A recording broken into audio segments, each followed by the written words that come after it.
En este segundo segmento hablamos sobre las demandas de Codeca.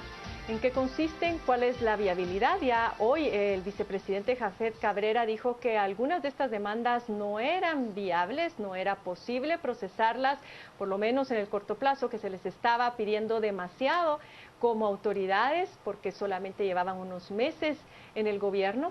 Pero también vamos a conversar sobre ¿cuál es la molestia alrededor de Codeca? ¿Es molestia en contra de Codeca mismo como organización, de sus liderazgos, de ese conjunto de demandas?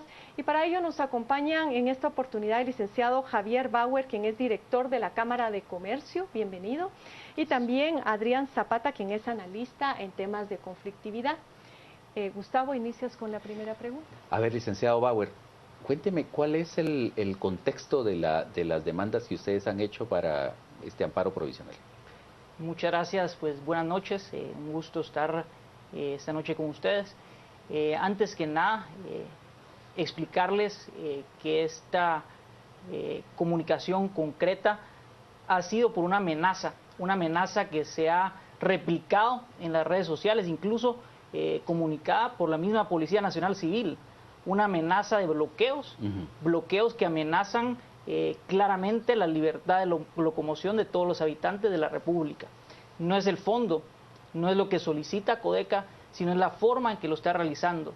Y la forma en que lo está realizando implicó que Cámara de Comercio haya solicitado un amparo que fue otorgado de forma provisional el día de ayer por parte de la Corte de Constitucionalidad y en el cual pues se solicitaba que se mantuvieran los derechos constitucionales intactos, más que nada ese derecho a la libre locomoción, derecho a la salud, el derecho al trabajo, que son afectados de forma directa. Y hoy se pudo incluso ver cómo parte de esos bloqueos se realizaron y se afectó, por ejemplo, la vuelta ciclística en Retaluleu, cuando se tenía en los medios de comunicación la perspectiva que ni siquiera se iba a afectar este evento deportivo. Las reacciones que han habido en torno a este tipo de medidas legales tienden a señalarlas como criminalización de la protesta social. ¿Qué responden ustedes como Cámara de Comercio a este señalamiento? Yo les diría que estas son opiniones de algunas personas, no de todas las personas. Lo que se hizo latente en las redes sociales, como pudieron observar, es que cada vez es más el rechazo por parte de la población de los bloqueos. Cada vez se dan cuenta que afectan los derechos constitucionales, más que nada el derecho a la libre locomoción, y es un tema pues concreto que se están afectando a las personas con estas medidas. Como repito, no es el fondo de lo que solicitan, sino es la forma como lo realizan. Impiden que se trasladen las personas de un lugar a otro. Ahora, pero al final de cuentas, bueno, amparo y tal vez iniciativa de Codeca, al final lo que hubo en la mayoría de los casos fue una marcha al lado de las carreteras, no hubo bloqueos, ¿no? Es decir, de hecho se impidió muchísimo todo ese tipo de ese tipo de caos del cual se hablaba, ¿no? Pero entonces, ¿por qué insistir mucho en ese tema de la criminalización de la protesta, Adrián? Es decir, ¿se está creando un fantasma o es realmente una amenaza lo que se ve en Codeca? Mira, a mí me gustó mucho que las cámaras empresariales no protestaran ni interpusieran ninguna acción legal cuando los cafetaleros anunciaron que iban a marchar en la reivindicación que tienen de pagar menos impuestos. Y efectivamente obstaculizaron el tráfico y obstaculizaron el transporte urbano. Y en esa oportunidad las cámaras no dijeron absolutamente nada. Entonces, si fuéramos por ese lado, yo diría que no hay ninguna criminalización. Ahora, yo les comentaba antes de salir al aire, esa percepción, al menos yo la tengo, de que hay animadversión en contra de Codeca. Codeca, y podríamos mencionar otras como CONIC, como el CUC. ¿A qué obedece esto, Adrián? A esa oposición, esa sospecha, esas suspicacias que surgen de pronto en términos de cuál es la fuente de financiamiento, cuáles son las reales demandas, se cuestionan a los liderazgos. ¿Por qué? Yo creo que hay una indolencia tremenda de parte del Estado y de parte de las élites de este país en relación a la situación dramática que se vive en los territorios rurales. Y entonces los liderazgos que se atreven a plantear esta problemática, pues alrededor de esos liderazgos se teje una cantidad de descalificaciones. Mira, ya ves cómo subieron los índices de pobreza, pero en el área rural donde habita la mitad de la población, casi el 80% son pobres y 35% son extremadamente pobres. El doble de pobreza general en el área rural que en la urbana y el triple de pobreza extrema. Entonces, no van a pensar que ante esa dramática situación no van a surgir liderazgos que protesten y que no estén de acuerdo con ello y que planteen sus reivindicaciones. Y ante esos liderazgos, ahí sí que matar al mensajero de lo que está planteando. Ahora, licenciado Bauer, en general se dice que la Cámara de Comercio tiene una posición, bueno, casi siempre divergente de la del resto del CACIF. Sí, bueno, y en este caso también podríamos nosotros decir que es probable que muchas de sus organizaciones filiales tal vez no piensen lo mismo que su directiva central. Es decir, esta decisión de presentar ese recurso de amparo, ¿fue una decisión nacional o fue una decisión centralizada aquí en la capital? Es un apoyo absoluto que se tiene por parte de las directivas de todo el país. Constantemente se reciben las solicitudes para que se presenten este tipo de acciones, porque es más que nada en el interior donde se afecta a los agremiados. Entonces este tipo de acciones simplemente es un reflejo de la solicitud de los agremiados. Solo tocando tal vez un tema de lo que mencionaba don Adrián, estoy de acuerdo que es grave la situación que se vive en el interior del país. Y es cierto, son graves los problemas de nuestros hermanos guatemaltecos, pero no es esta una razón por la cual se afecten a otros hermanos guatemaltecos. Ahora, vamos a hablar sobre eso después del corte, porque tengo que irme a unos pequeños mensajes. Cierro con esto y decir, sí, definitivamente uno podría pensar, no es la forma. Si tuviéramos instituciones que efectivamente cumplieran con su función y las demandas ciudadanas pudieran canalizarse por ahí, tener una respuesta adecuada. Lo que pasa es que, al parecer, no tenemos eso y pareciera que se está convirtiendo en la única vía para hacerse escuchar. Pero vamos a volver con este análisis después de mensajes, así que quédese con nosotros y vamos también a escuchar sus comentarios en redes.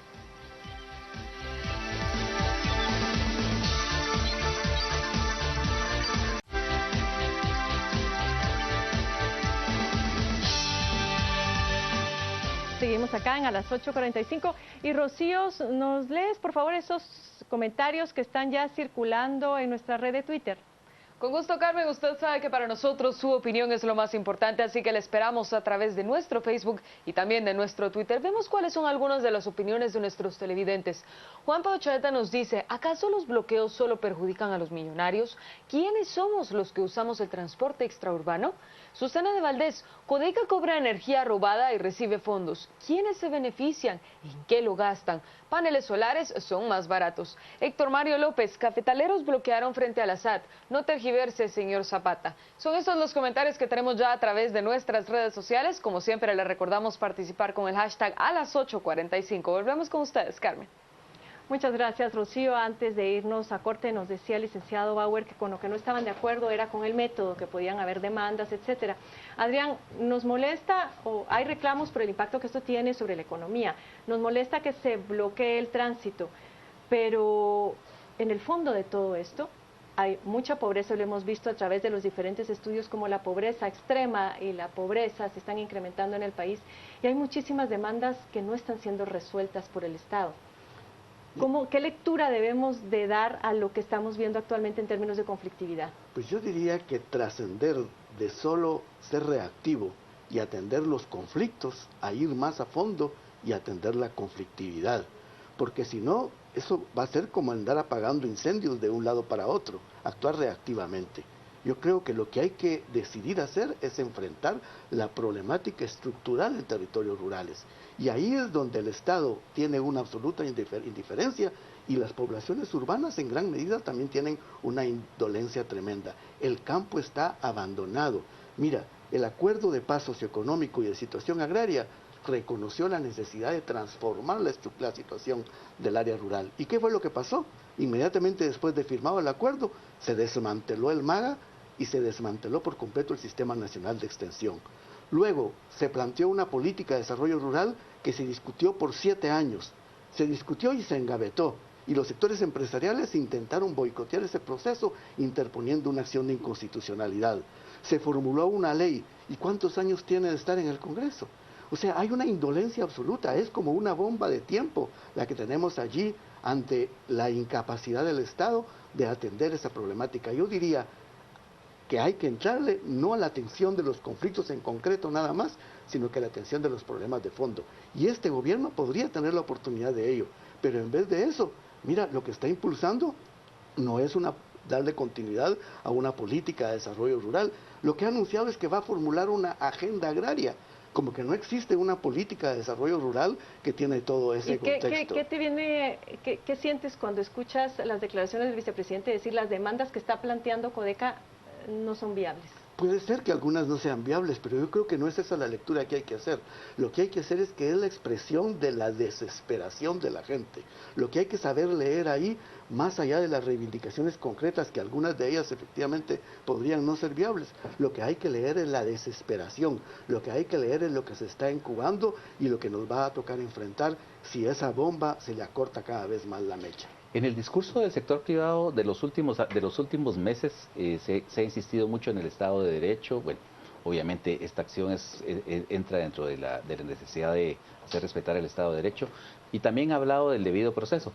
Pero digamos, está bien el respeto a las leyes, pero aparte de eso, ¿qué otro tipo de discusiones se dan, por ejemplo, dentro de la Cámara de la que usted es director, sobre la problemática agraria de este país? Bueno, pues concretamente la importancia debe redundar en que todos los ciudadanos puedan recibir servicios públicos.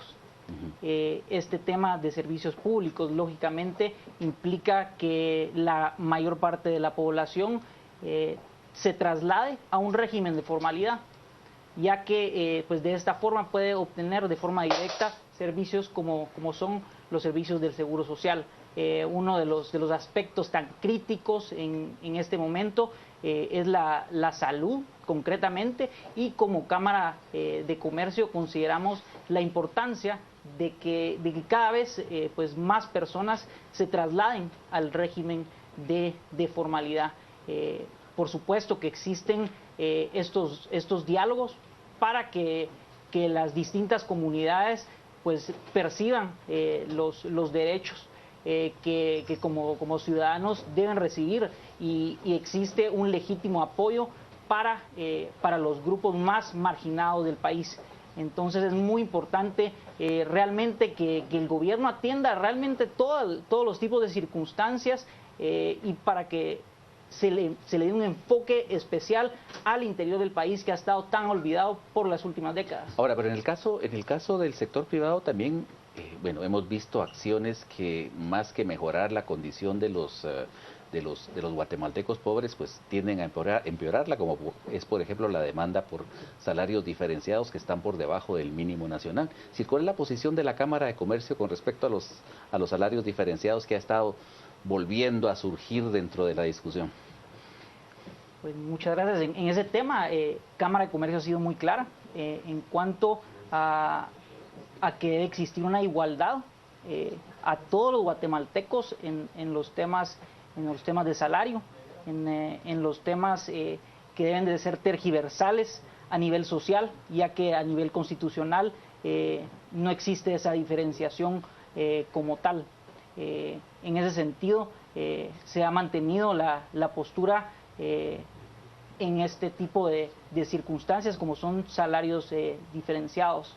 Tengo ya prácticamente que cerrar, Adrián. Una última pregunta para ti, quiero que me la respondas muy breve. ¿Ves tú alguna luz al final del túnel en términos de que los actores estratégicos de nuestro país, incluyendo el propio gobierno, lógicamente, esté tomando en serio y tenga la visión de lo que está sucediendo y sobre todo las salidas, ya no digamos solamente para gestionar las crisis, sino para atender esos problemas de fondo? Yo no lo veo. Y la tienen allí porque tienen una política de desarrollo rural, tienen la mesa servida, pero no veo yo que exista la voluntad política. Lo que está planteando el sector empresarial es el tema de ciudades intermedias para resolver la problemática rural. Y lo que está planteando el gobierno de Jimmy Morales también es la agenda urbana. yo creo que no hay una miopía, tanto en el Estado y en el gobierno, como en las élites tradicionales. Muchas gracias, Adrián Zapata, y también al licenciado Bauer por habernos acompañado, a usted también por habernos acompañado en una emisión más de A las 8:45, y estamos listos ya para arrancar a las 10 p.m. con Marjorie Fonan. Buenas noches, Marjorie.